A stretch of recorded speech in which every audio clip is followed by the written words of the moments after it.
Women's suffrage movement. Where did the want for change begin? At what point in time did women finally have enough of extreme inequality?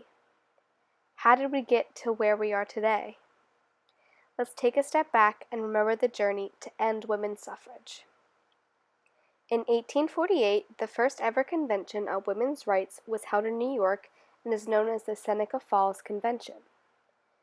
The event was held by Lucretia Mott and Elizabeth Cady Stanton.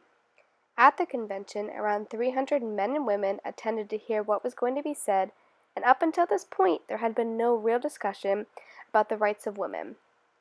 Individuals, such as women of color, had been fighting for equality for years. But besides that, no one had ever brought up the idea that women should be obtaining the same rights as men. Seneca Falls became the birthplace of the women's suffrage movement, and after this convention, women across the United States began fighting for their rights. For suffrage to end, there wasn't just one individual who took complete charge. Women such as Susan B. Anthony, who was an activist for women of color, slavery, and women's suffrage. She gave us a famous quote saying, "Now, wouldn't it be splendid for us to be free, equal citizens, with the power of the ballot to back our hearts, heads, and hands?" This was a famous quote during the time when women were still fighting for the right to vote. There was Alice Paul. She spent her entire life dedicated to creating organizations, conventions, and organizing riots in order to bring awareness to suffrage. She worked with Woodrow Wilson for years, fighting to have women's rights pushed into legislation during his presidency. She even got arrested multiple times for fighting so much for her right. Elizabeth Cady Stanton, Lucy Stone, Ida B. Wells, and so many more amazing women who fought to end suffrage. In order for women to obtain the right to vote, we had to take some big steps. First, we had to make our case known. And to do so, thousands of women set out to protest in front of the White House, state capitals, and government offices to have their voices be heard.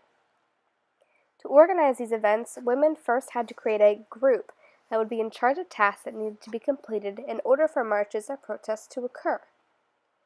One of these groups was called the National Women's Party and was founded by Alice Paul. This party organized historic events such as the March on Washington, which occurred the day before Woodrow Wilson was re-elected into office.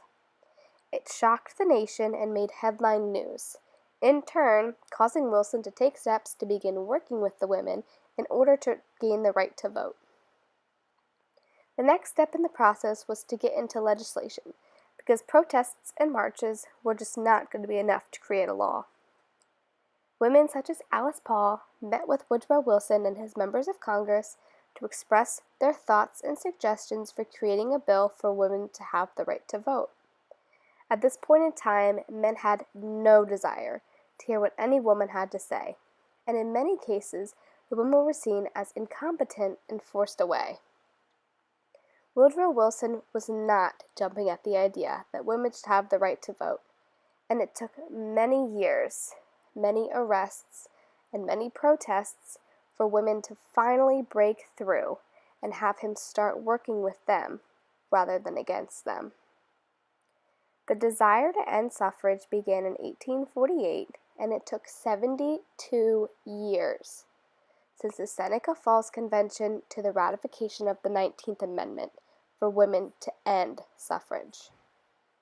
In 1920, history was changed forever because women had finally won their ongoing battle to obtain the right to vote. This victory sparked something in women and made them realize how much more they really deserve. The right to vote was just the beginning of women's rights movements. To this day, women continue to fight our battles for equal pay, equal rights against harassment and discrimination at work, and so much more. The right to vote may be something that we take for granted and don't value as much as we should, but it's extremely important to take a step back and remember that at one point in time, women were not even considered semi-equal to men. In today's world, we have young girls who look to strong women who are going to break the glass ceiling, shatter any societal expectations that have been placed upon women. In Millersville alone, we are surrounded daily by strong, independent women. Personally, I get to work with 30 different girls who are not only strong, intelligent, and powerful, but who are also working each day on and off the field hockey field to make an impact in our community and show that women are really unstoppable. The women's suffrage movement was an incredible point in time, and it's important in our history, but it's also important to take a step back and remember our journey to continue our path to end discrimination against women and to finally have equal rights between men and women.